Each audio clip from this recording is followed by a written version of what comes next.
DNA test reveals shocking truth about this veteran. Daniel Carter stared at his phone, thumb hovering over the checkout button on the DNA testing website. The blue light from the screen cast shadows across his bedroom at 3 a.m., another sleepless night in a string of many. His daughter Sofia had been pushing him to take the test for weeks, calling it a fun way to learn about their heritage. But something about digging into the past made his stomach tight. He glanced at the family photo on his nightstand, focusing on Sofia's smile. At 23, she looked more like her mother every day, but their relationship had grown distant since his wife's death 5 years ago. Maybe Sofia was right. This could be their chance to bond over something new.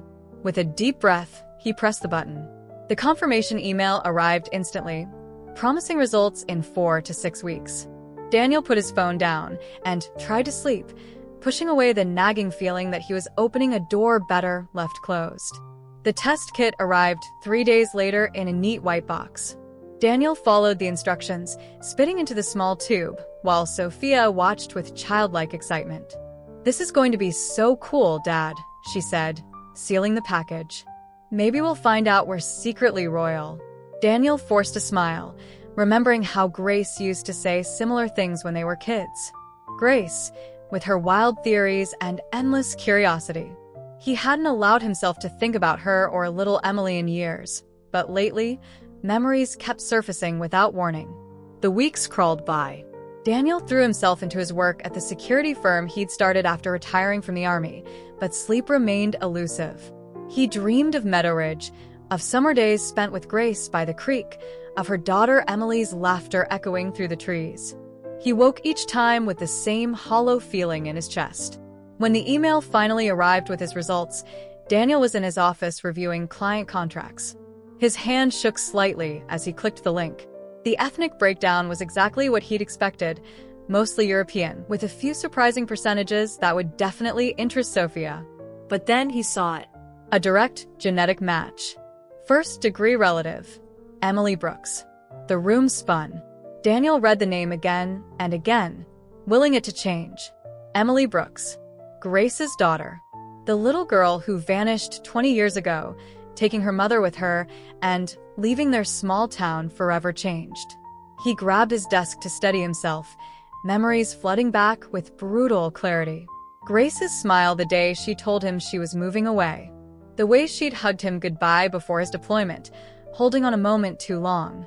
The news of her disappearance reaching him overseas, the helplessness as he read about searches coming up empty, about Emilie's backpack found abandoned in the woods.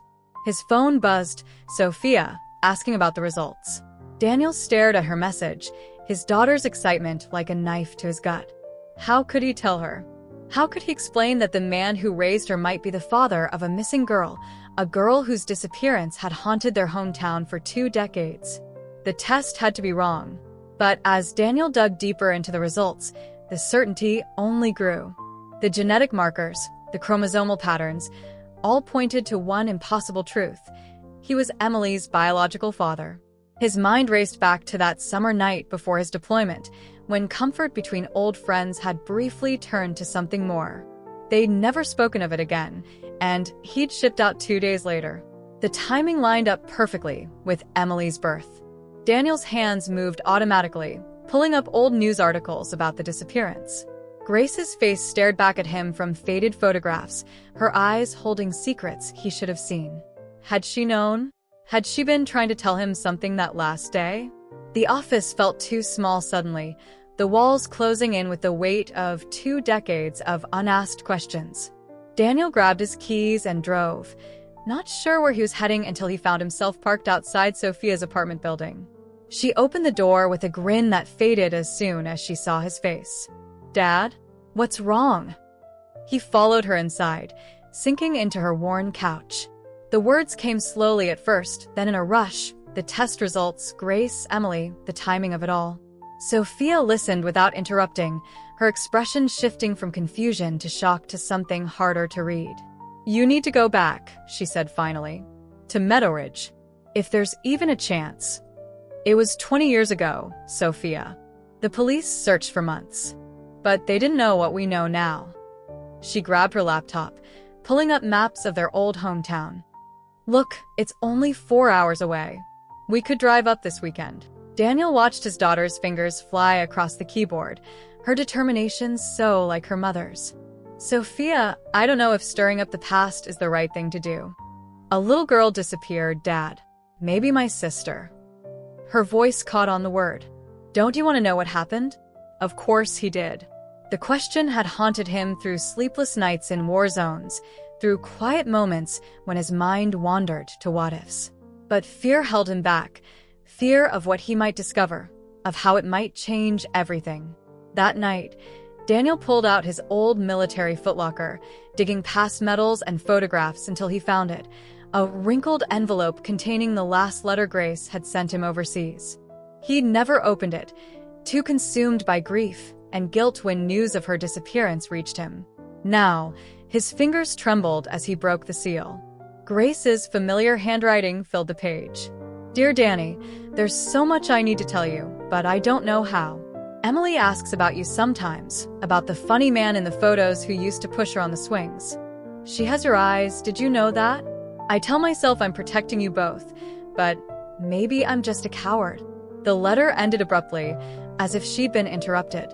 Daniel read it again, searching for clues he might have missed. Grace had known. She'd been trying to tell him about Emilie, but something had stopped her. His phone lit up with a text from Sofia. I booked us a hotel in Meadow Ridge for the weekend. No pressure, but I'm going with or without you. Daniel smiled despite himself. She was right. They needed answers. He owed it to Grace, to Emilie, and to Sofia to face whatever truth waited in their hometown. As he packed a small bag that night, Daniel's mind wandered to the last time he'd seen Grace and Emilie. It was a warm September evening, the kind that felt like summer wasn't quite ready to let go. Emilie had been playing with her dolls on the porch while Grace watched, her expression distant. He should have noticed something was wrong, should have asked more questions. I'll be back soon, he'd promised, not knowing it would be the last time he'd see either of them. Now, 20 years later, he finally had a chance to make good on that promise. Whatever waited in Meadow Ridge, whatever painful truths lay buried in the past, Daniel knew he had to face them. He owed his daughters, both of them, at least that much. Daniel's grip tightened on the steering wheel as the "Welcome to Meadow Ridge" sign came into view. Sofia dozed in the passenger seat, her phone still clutched in her hand after spending hours researching old news articles about the case. The morning sun painted everything in deceptively cheerful colors, but the town felt different now, smaller, older, worn around the edges like an old photograph. They passed Miller's Diner, its neon sign now dark and the windows papered over.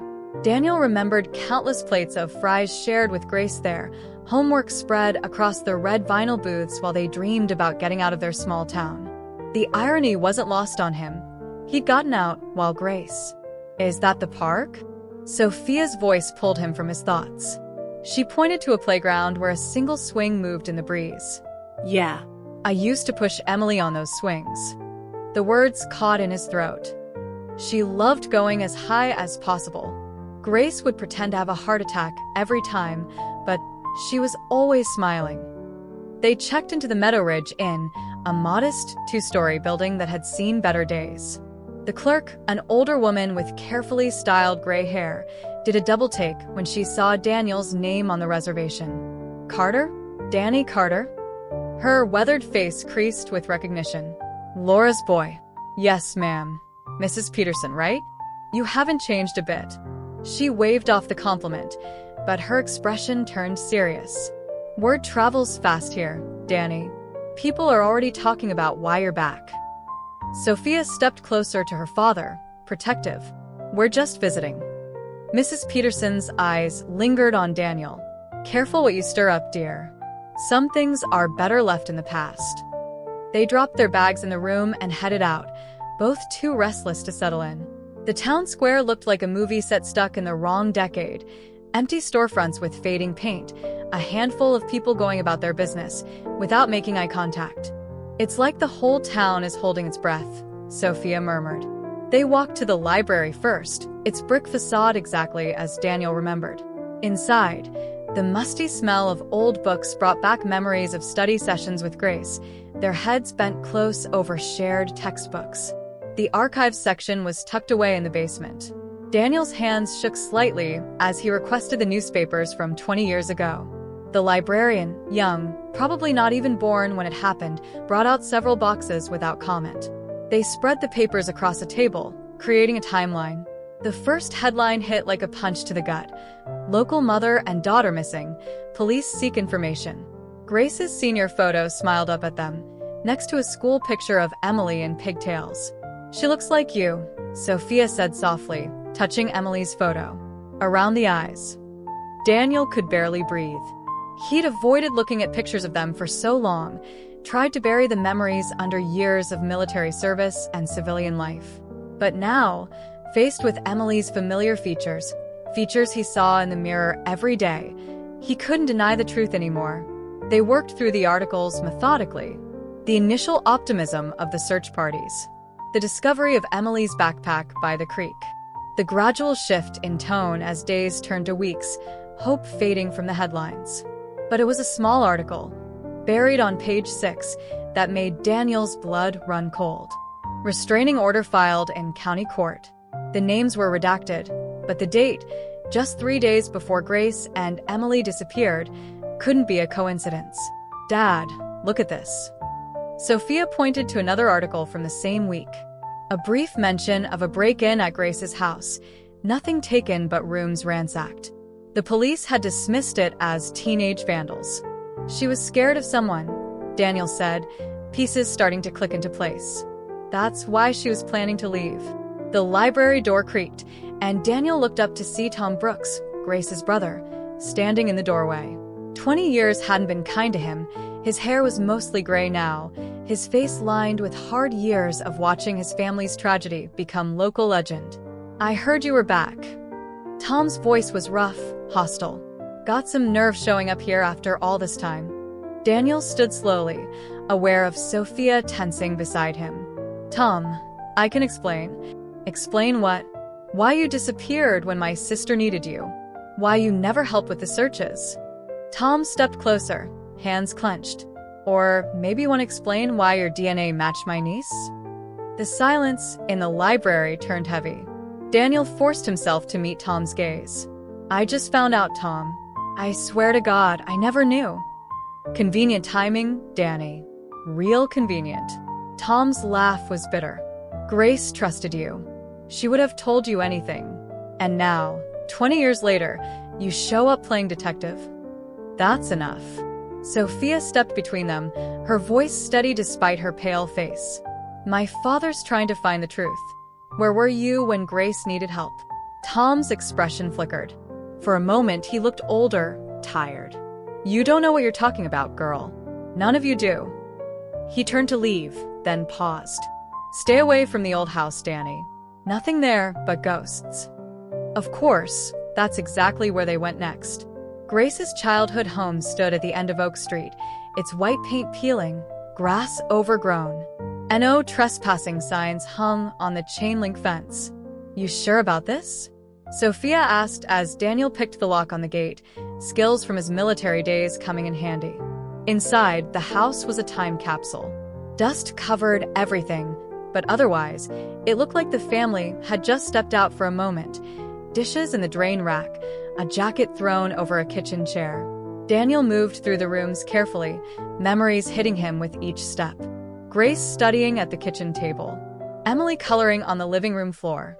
His own younger self, welcomed into their family like he belonged. In what had been Grace's bedroom, Sofia found the journal. It was wedged behind the dresser, as if hidden in a hurry. The pages were filled with Grace's increasingly paranoid writings from the weeks before she disappeared. "Someone followed us to the store today. Called the police again, but they say they can't do anything without proof. I can't tell Danny, he's got enough to worry about overseas. But I have to get Emilie somewhere safe. I can't let him find us." The entries grew more frantic, describing a man watching the house, strange cars parked on their street. The final entry was dated the day before they vanished. "Tom says he can help us get away. I don't want to trust him, but I'm out of options. Emilie deserves a chance at a normal life. Maybe someday, when it's safe, I can tell Danny the truth about everything." Daniel sat heavily on the dusty bed, the journal trembling in his hands. She was trying to protect us. All of us. Sofia touched his shoulder gently. Dad, look. She pointed to a small photo that had fallen from between the journal's pages. It showed Grace and Emilie at a lighthouse, waves crashing against cliffs in the background. On the back, in Grace's handwriting, Clearwater Point, our safe place? Outside, a car door slammed. Through the window, they saw Tom getting out of his truck, his face dark with anger when he spotted their car. Time to go, Daniel said, tucking the journal and photo into his jacket. They slipped out the back door as Tom's shouts echoed through the empty house, carrying 2 decades of pain and secrets into the fading afternoon light. Back at the motel, Daniel couldn't sleep. The journal lay on the nightstand, its pages filled with Grace's fears haunting him. Memories he'd locked away for decades kept surfacing, like photos developing in dark water. He remembered the summer before his deployment, when everything changed. Grace had shown up at his door one night, soaked from the rain, her eyes red from crying. They'd stayed up talking until sunrise, sharing a bottle of cheap wine and their deepest fears. She'd been worried about her brother Tom's increasingly erratic behavior, about being a single mom in a town that thrived on gossip. Sometimes I think about just running away, she'd said, curled up on his couch. Taking Emilie somewhere nobody knows us. He'd pulled her closer, trying to comfort her. You know I'll always be here for you both, right? Grace had looked at him then, really looked at him, and the air between them changed. What happened next felt both inevitable and surprising, her lips on his hands at her hair, years of unspoken feelings spilling over. By morning, they'd silently agreed to pretend it never happened. 2 weeks later, he shipped out. Daniel got up and paced the small motel room, his mind racing. Sofia slept in the adjoining room, her laptop still open to medical websites about DNA testing. She'd spent hours explaining the results to him, showing him charts and percentages that proved what his heart already knew. Emilie was his daughter. His phone buzzed with a text from Detective Blackwell, who'd worked Grace's case. Heard you're in town. Meet me at Miller's Diner tomorrow, 7 a.m. Might have something you need to see. Sleep wasn't coming anyway, so Daniel drove through the empty streets of Meadow Ridge. He found himself at the old playground where he used to take Emilie. The swings creaked in the night breeze, and for a moment, he could almost hear her laughter, see Grace watching from the bench with that soft smile she saved just for her daughter. A memory hit him, Emilie running to him with scraped knees after falling off the monkey bars. He'd patched her up while Grace hovered nearby, and Emilie had looked up at him with those familiar eyes, his eyes, he now realized, and said, "You always make it better, Uncle Danny." Uncle Danny. The title had felt natural then. Now it made his chest ache with lost possibilities. Dawn was breaking when he pulled into Miller's Diner's parking lot. Detective Blackwell sat in a booth by the window, looking older and more worn than Daniel remembered. 20 years of unsolved cases would do that to a person. "You look like hell, Carter," Blackwell said as Daniel slid into the booth. "Coffee." Daniel nodded, noticing the thick file on the table between them. "That her case file?" "Copy of it. Original disappeared from evidence lockup years ago, but I kept my own records. Been waiting for someone to ask the right questions." The waitress brought coffee, eyeing them curiously. Blackwell waited until she was out of earshot before continuing. "You know about the restraining order? Found it in the archives yesterday. Names were redacted." Blackwell took a long sip of coffee. "Grace came to me first before filing it. Said someone was stalking her and Emilie. Leaving notes. Taking pictures of them. I told her we needed evidence, proof." He laughed bitterly. "Always by the book, that was my mistake." The diner door chimed as early morning regulars started trickling in. Blackwell lowered his voice, sliding a photo across the table. It showed a younger Grace at the police station, looking over her shoulder as if afraid of being watched. The restraining order was against Aaron Greaves, Blackwell said. Local guy, kept to himself mostly. Had some complaints from other women about unwanted attention, but nothing stuck. He had an alibi the night they disappeared. Security footage showed him at a gas station 2 towns over. But, Daniel prompted, sensing there was more. But the footage was grainy. Could have been anyone. And Greaves vanished himself about a month later. Left town, no forwarding address. Blackwell pulled out another photo, this one of a bearded man with cold eyes. This is him. Still lives about an hour from here, runs a salvage yard. Daniel studied the photo, memorizing the face. You think he was involved? I think Grace was terrified of him for a reason. And I think his alibi was too perfect. Blackwell gathered his files. Look, Carter, I'm retiring next month. This case, it's the one that keeps me up at night. Maybe you'll have better luck than I did. After Blackwell left, Daniel sat in the diner, watching the sun climb higher. He called Dr. Sarah Rowe, a geneticist Sofia had found who specialized in DNA analysis. The doctor agreed to meet them that afternoon. Dr. Rowe's office was in a modern medical building that felt out of place in Old Meadow Ridge. She reviewed the DNA results carefully, explaining the science behind the match. There's no doubt, she said, pointing to various markers on her computer screen. The genetic overlap is consistent with a parent-child relationship. You're Emilie's biological father. Sofia squeezed his hand as Dr. Rowe continued explaining chromosomal patterns and genetic inheritance. Daniel barely heard her. All he could think about was Grace raising their daughter alone, living in fear, trying to protect everyone she loved. That evening, they drove to Aaron Greaves' salvage yard. The place was a maze of rusted cars and twisted metal, a guard dog barking somewhere in the distance. Greaves emerged from a cluttered office, wiping his hands on a greasy rag. We're closed, he said, but his eyes locked onto Daniel with unsettling recognition. Just want to ask about Grace Brooks, Daniel said, watching Greaves' reaction carefully.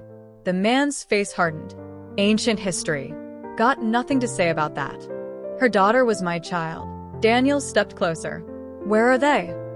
Something dangerous flashed in Greaves' eyes. You should leave. Now. His hand moved toward his pocket. Daniel saw the glint of metal and reacted instinctively, military training kicking in. He grabbed Greaves' wrist, twisting until a small revolver clattered to the ground. Sofia screamed as the men grappled, knocking over a stack of old tires. You're digging in dangerous places, Greaves spat as Daniel pinned him against a rusted truck. Some questions don't want answers. Police sirens wailed in the distance. Someone must have heard the commotion. Greaves laughed, a hollow sound. Better run along, soldier boy, before you find out things you can't unknow. They left before the police arrived, Daniel's knuckles white on the steering wheel. Sofia was quiet beside him, processing what had happened. He knows something, she finally said. The way he looked at you, he recognized you. Daniel nodded, his mind racing. We need to talk to Helena. Grace's sister might know more than she's told anyone. As they drove back to Meadow Ridge, the sun setting behind them, Daniel couldn't shake the feeling that they were getting closer to the truth, and that the truth might be darker than anything they'd imagined. Helena lived in a small house on the outskirts of town, its garden overgrown with wildflowers that Grace would have loved. Daniel hesitated before knocking, remembering the last time he'd seen Grace's sister, at the candlelight vigil 6 months after the disappearance, her face hollow with grief. The woman who opened the door was thinner than he remembered, her dark hair now streaked with gray. Her eyes widened in recognition, then narrowed with suspicion. I always wondered if you'd come back, Helena said, stepping aside to let them in. The house smelled of herbs and coffee, photos of Grace and Emilie scattered across the walls like an unfinished puzzle. I need to know the truth, Helena. Daniel sat on a worn couch, Sofia close beside him. The DNA test showed. That you're her father? Helena's laugh was tired. Grace told me. Made me swear not to tell anyone, especially you.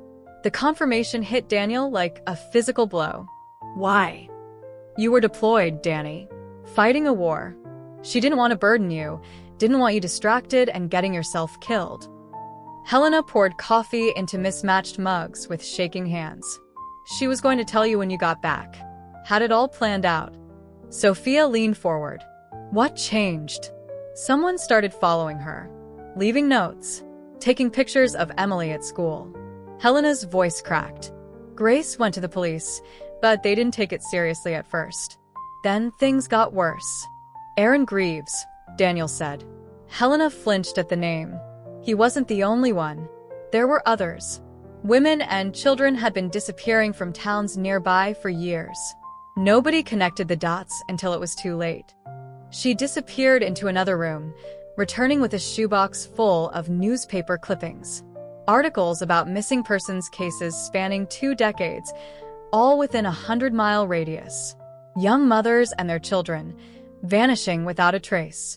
Detective Blackwell started seeing the pattern after Grace, Helena explained.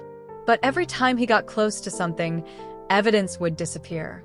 Witnesses would change their stories. Daniel spread the articles across the coffee table, his military training kicking in as he looked for patterns. The disappearances seemed random at first, but there was a rhythm to them. Always in small towns, always involving mothers who'd recently moved to the area or were planning to leave. "Why didn't you tell the police about me being Emily's father?" he asked. Helena's eyes filled with tears. "Grace made me promise. She said if anything happened to her, it would be safer for you and Emilie if nobody knew. She was trying to protect you both." "From what?" Sofia asked gently.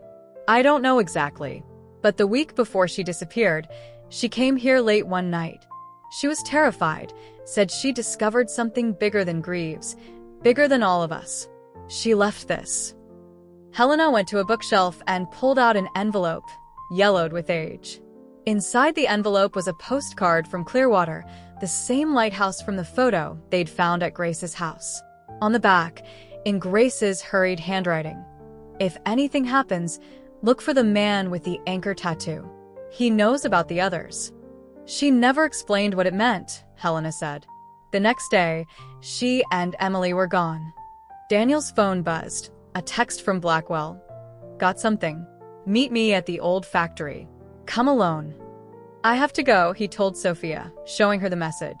She started to protest, but he cut her off. "Stay here with Helena. I'll be back soon." The abandoned factory loomed against the darkening sky, its broken windows like empty eyes. Blackwell's car was parked behind the building, hidden from the road. Daniel found the retired detective in what used to be the manager's office, surrounded by old files. "Remember how I said evidence kept disappearing?" Blackwell didn't look up from the papers spread across a dusty desk. "Started making copies after Grace. Been collecting them for 20 years. Look at this." He handed Daniel a stack of photos. Women and children at bus stations, in grocery stores, at parks. All taken from a distance, all looking over their shoulders as if they knew they were being watched. "Greaves didn't work alone," Blackwell said. "He was just the visible part. There's a whole network, people in law enforcement, local government, even judges. They help make people disappear." "Human trafficking?"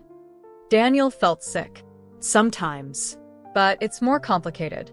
Some of these women were running from abusive ex-partners.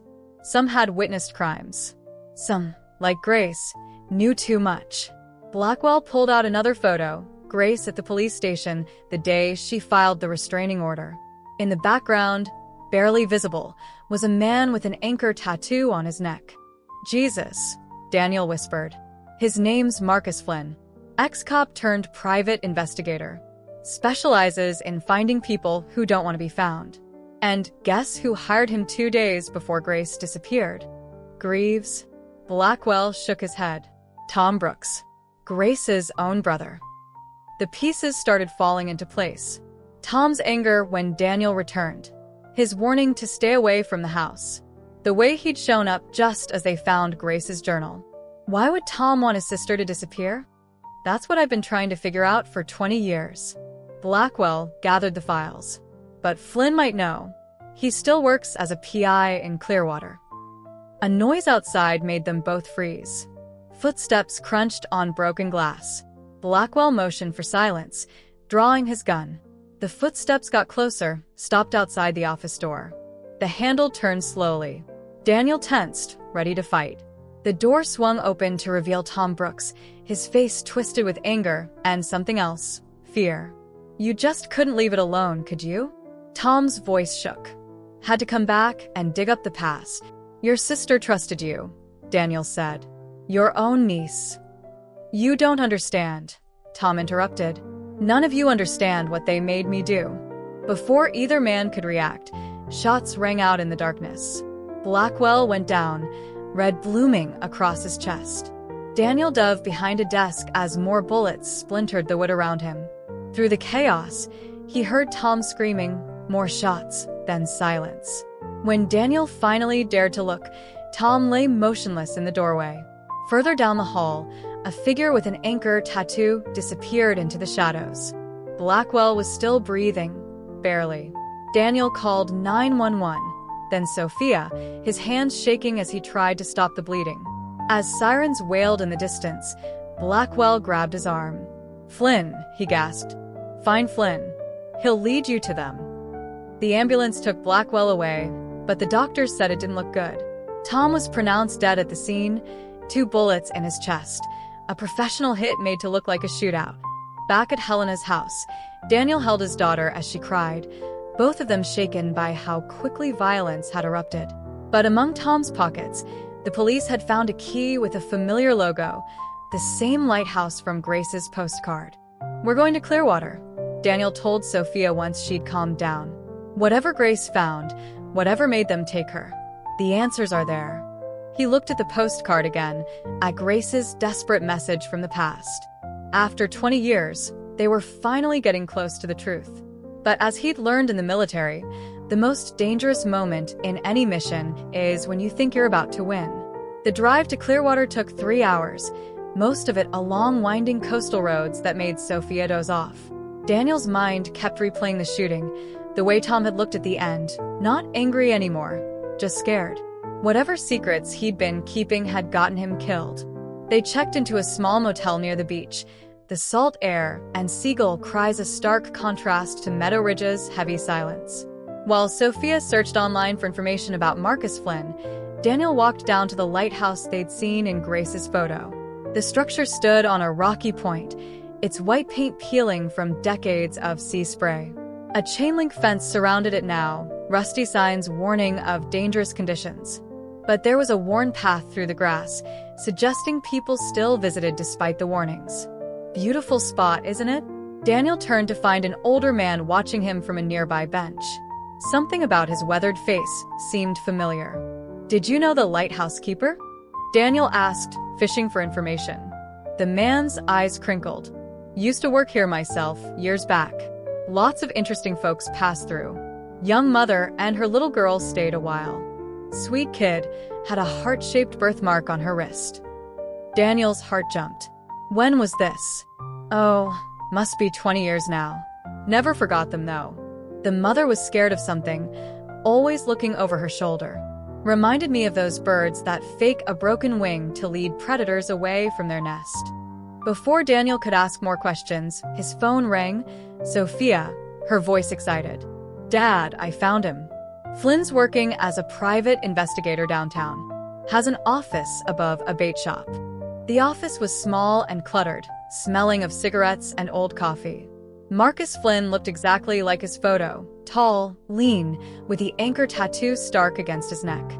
He didn't seem surprised to see them. Wondered how long it would take you to find me, Flynn said, gesturing to the chairs in front of his desk. Grace said you were smart. Stubborn too. You knew Grace. Flynn pulled out a manila envelope from his desk drawer. She hired me, not Tom. That was just a cover story we fed Greaves and his people.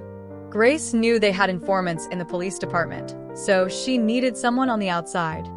He spread photos across the desk, surveillance shots of men in expensive suits meeting behind warehouses, documents being exchanged, money changing hands.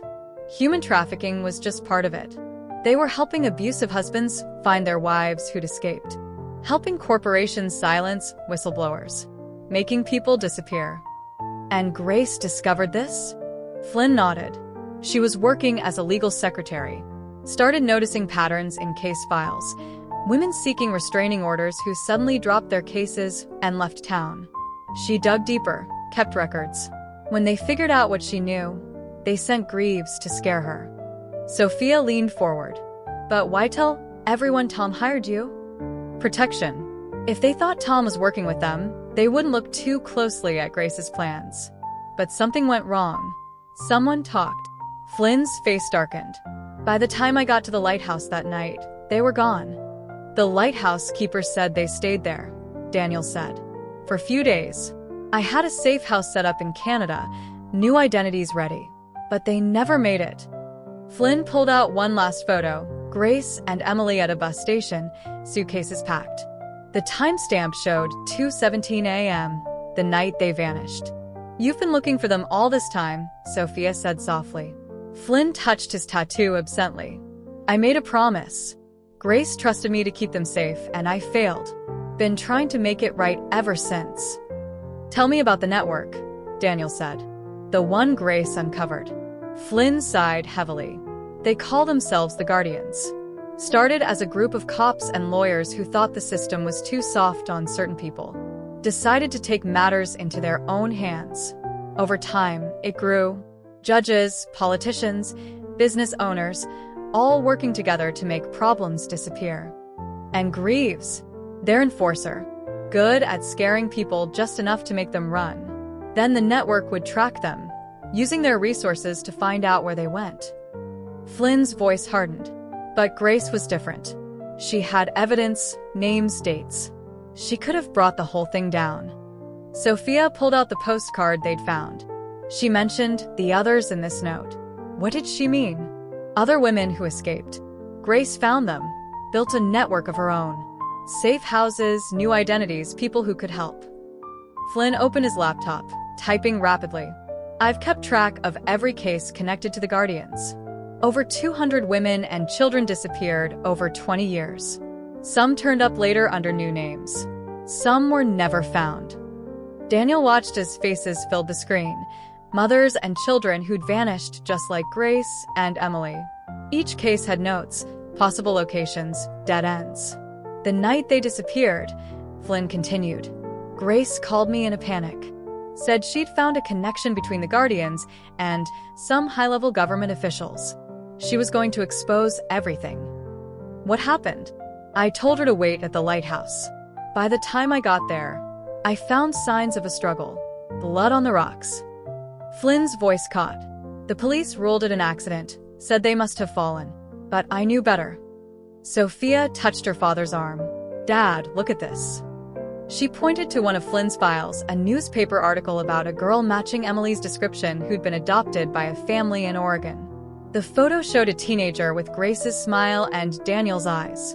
I tracked that lead, Flynn said. Family moved away before I could confirm anything. But he hesitated. The girl had a heart-shaped birthmark on her wrist. Hope surged in Daniel's chest, but experience had taught him to be cautious. You think it's her? Only one way to find out. Flynn wrote an address on a piece of paper.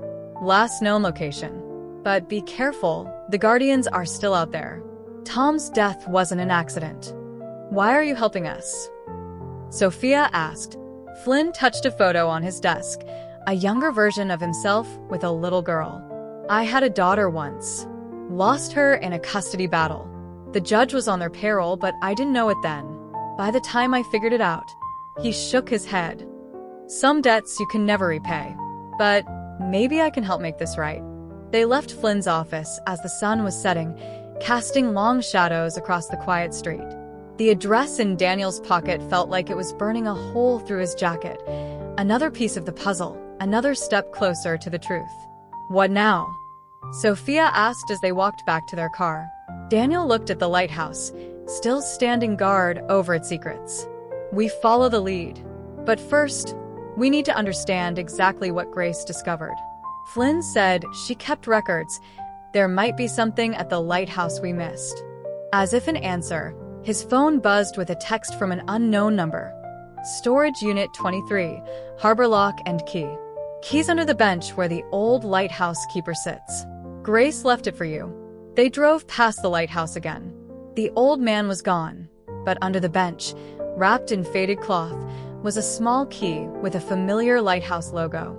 The storage facility sat at the edge of town, a maze of identical metal doors lit by flickering security lights. Unit 23 was at the back, rust creeping up its corners. Daniel's hands shook slightly as he fitted the key into the lock. The door groaned open, revealing stacks of boxes and old furniture covered in dust.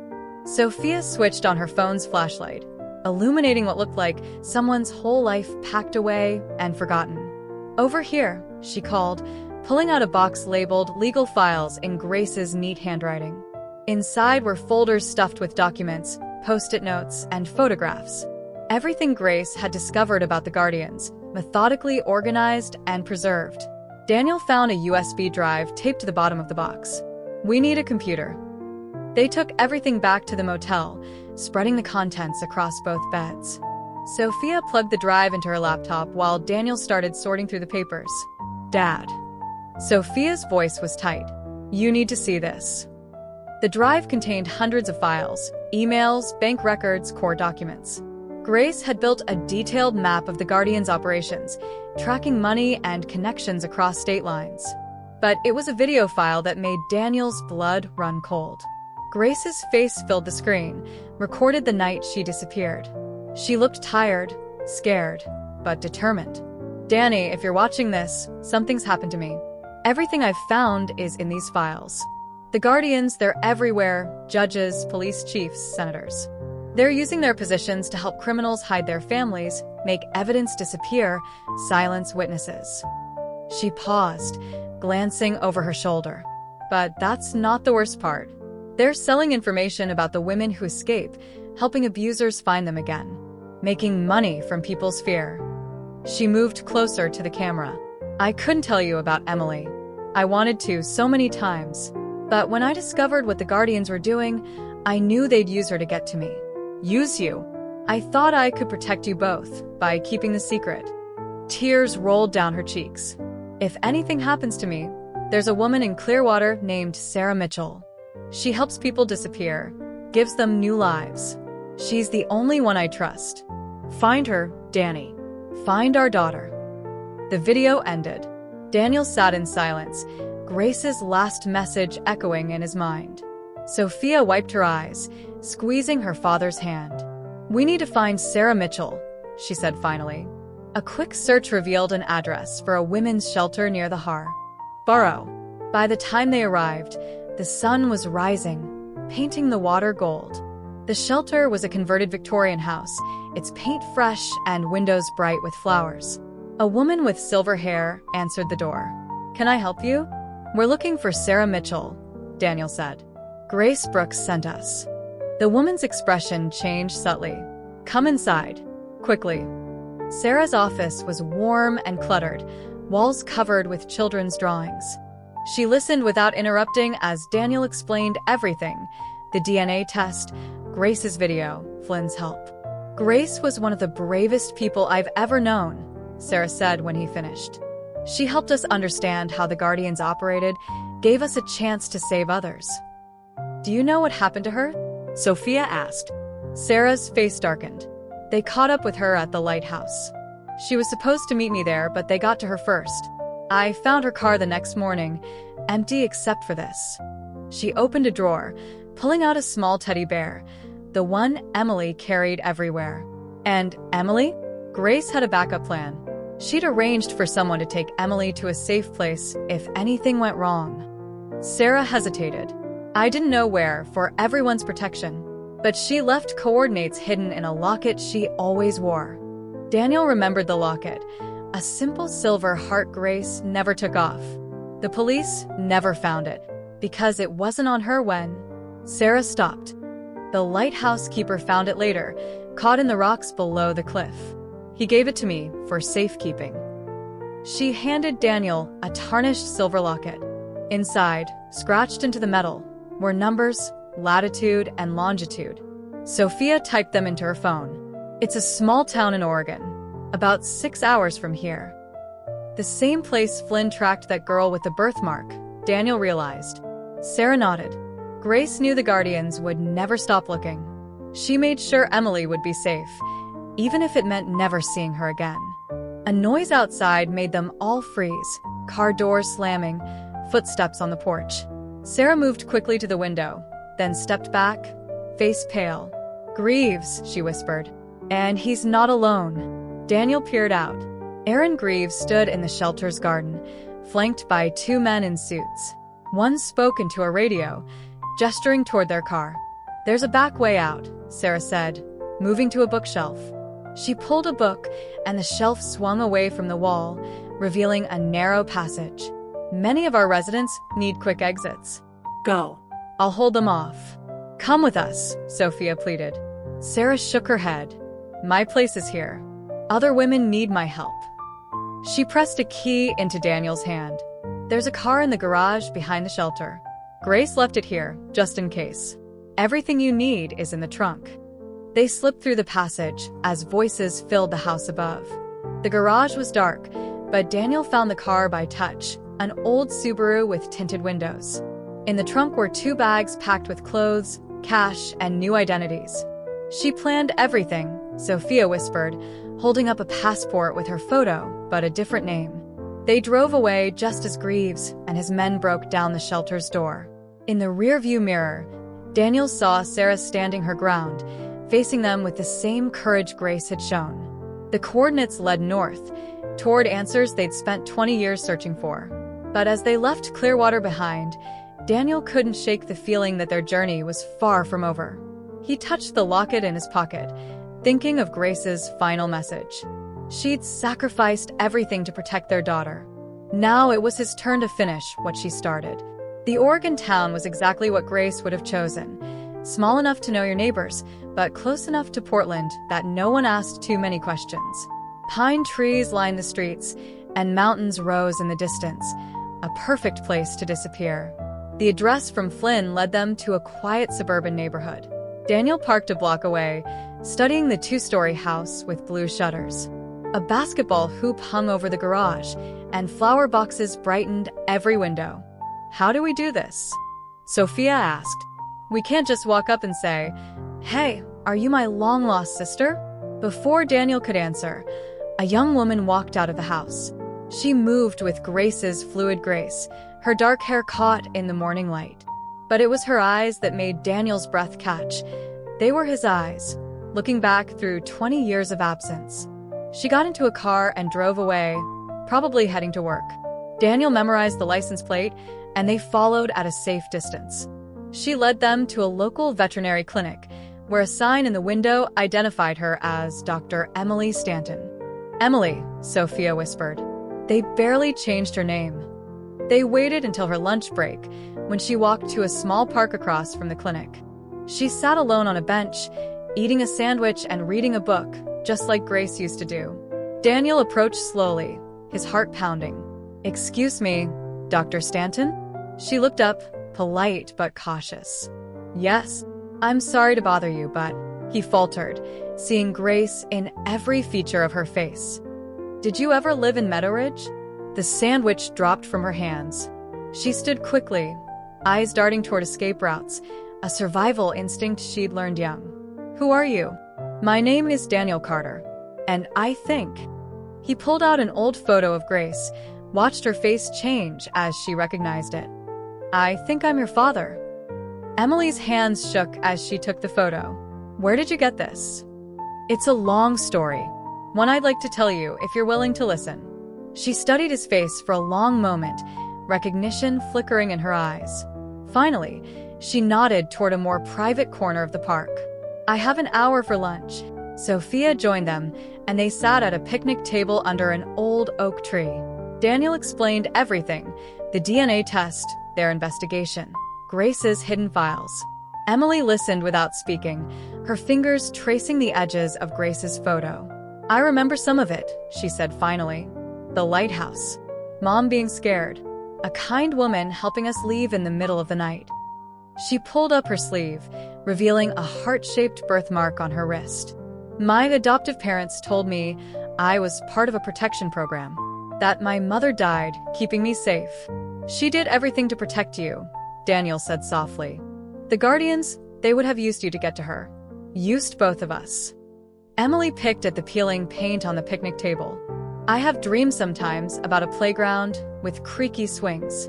A man pushing me higher and higher while my mom watches, laughing." "That was real," Daniel said. "Those were good days." My adopted parents are wonderful people, Emilie continued. They never hid that I was adopted, but they didn't know the whole story. Just that I needed a safe home. She looked at Sofia. So you're my sister? Sofia smiled through tears. Looks like it. Want to compare embarrassing dad stories? Emilie laughed, Grace's laugh, and something tight in Daniel's chest began to loosen. But their reunion was cut short by a text from Flynn. Move now. Greaves tracked your car. Get Emilie somewhere safe. They rushed to Emilie's clinic, where she quickly arranged emergency leave. My house, she said. I need to pack some things, tell my parents. Her adoptive parents, John and Marie Stanton, took the news with remarkable calm. We always knew this day might come, Marie said, hugging Emilie. Sarah Mitchell warned us to be ready. John helped them pack while Marie made calls, activating a safety plan they'd prepared years ago. Within an hour, they were in two separate cars heading toward the mountains. Flynn had arranged a safe house, an old ranger station accessible only by unmarked roads. As they drove, Emilie told them about her life, veterinary school, her work with rescue animals, the family who'd loved her as their own. She'd been happy, safe. Grace's sacrifice had given her that. But at the ranger station, they found the door already open. Inside, Aaron Greaves waited with a gun. Family reunion? His smile was cold. How sweet. Daniel pushed Emilie and Sofia behind him. It's over, Greaves. We have everything, Grace's files, proof of what the Guardians did. You think that matters? People like me, we're just replaceable parts. The machine keeps running. He gestured with the gun. The boss wants to talk to you.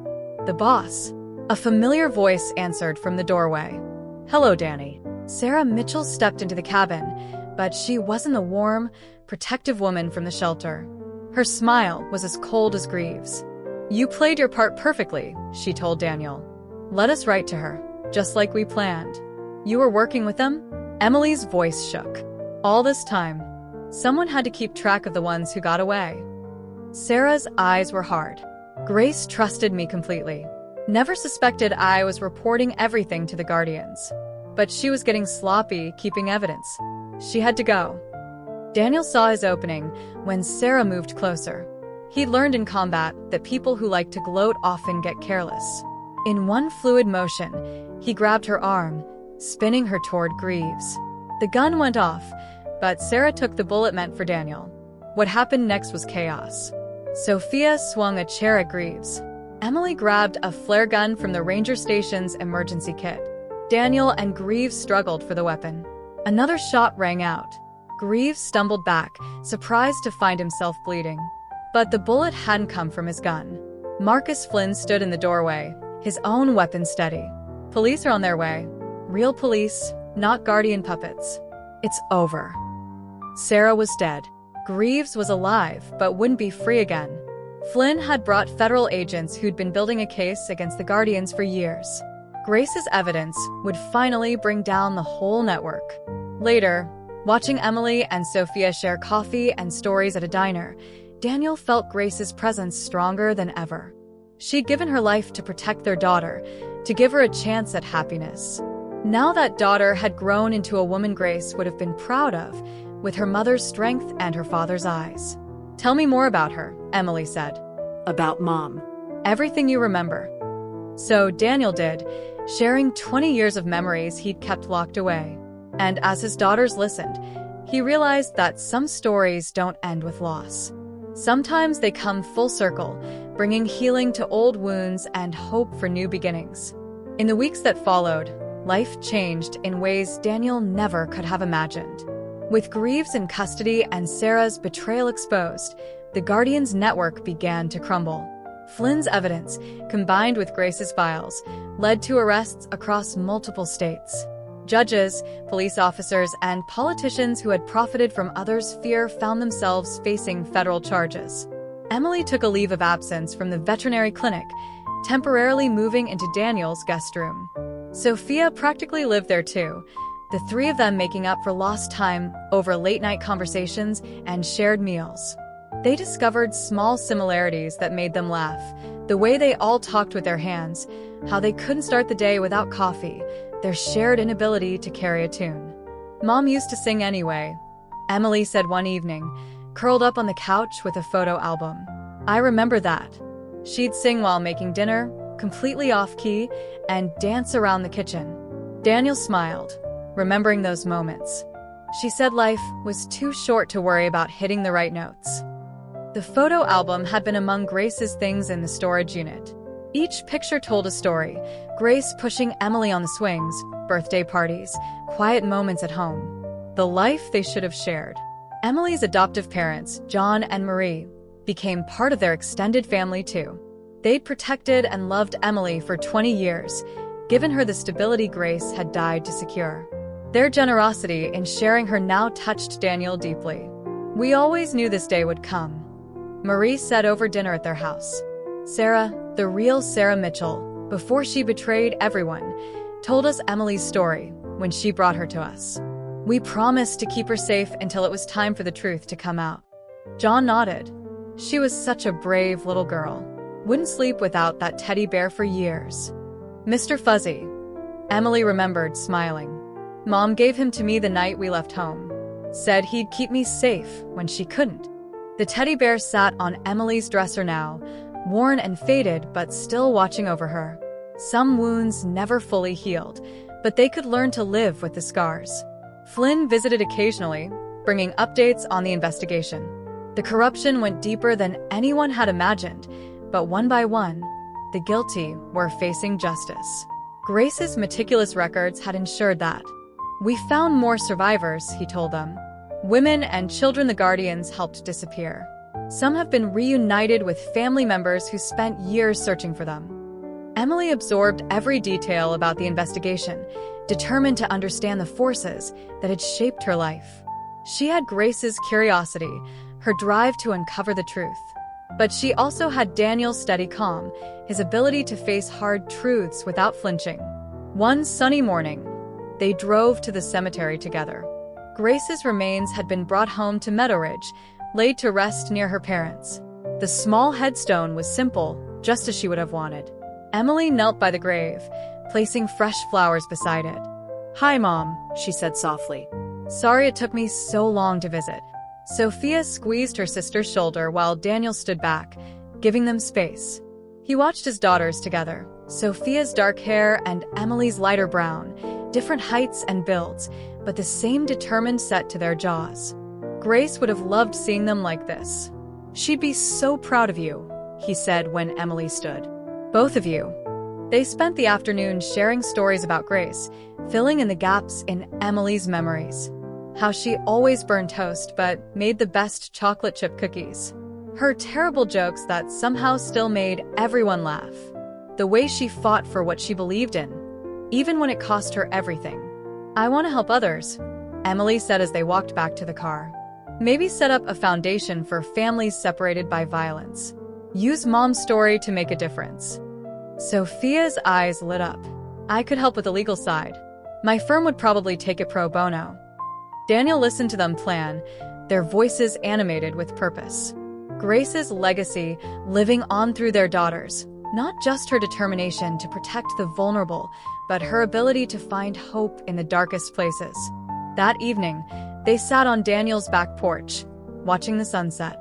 Emilie had Mr. Fuzzy in her lap, Sofia was showing her old family photos on her phone, and Daniel felt more at peace than he had in 20 years. "You know what's weird?" Emilie said suddenly. "I always felt like someone was watching over me, even when I was scared or lonely. I used to think it was Mom's spirit or something. But maybe it was all of you, the people who loved me, working to keep me safe and find me again." "Grace never gave up hope that you'd be okay," Daniel told her. "Everything she did was to give you a chance at a happy life. She gave me 2 families who love me," Emilie said, looking between her father and sister. "I'd say her plan worked pretty well." As the stars came out, they stayed on the porch, making plans for the future while honoring the past. The truth had finally come to light, bringing not just justice but healing. Grace's sacrifice had protected not only Emilie, but countless other families. Her courage had created ripples that would continue changing lives for years to come. Daniel thought about the young mother who'd loved her daughter enough to give her up, the woman who'd faced darkness to protect others. She'd given him the greatest gift, not just their daughter, but the chance to be the father he'd never known he was. In the end, love had proven stronger than fear, truth more powerful than secrets. Grace's story, once buried in silence, now lived on through the family she'd fought to protect.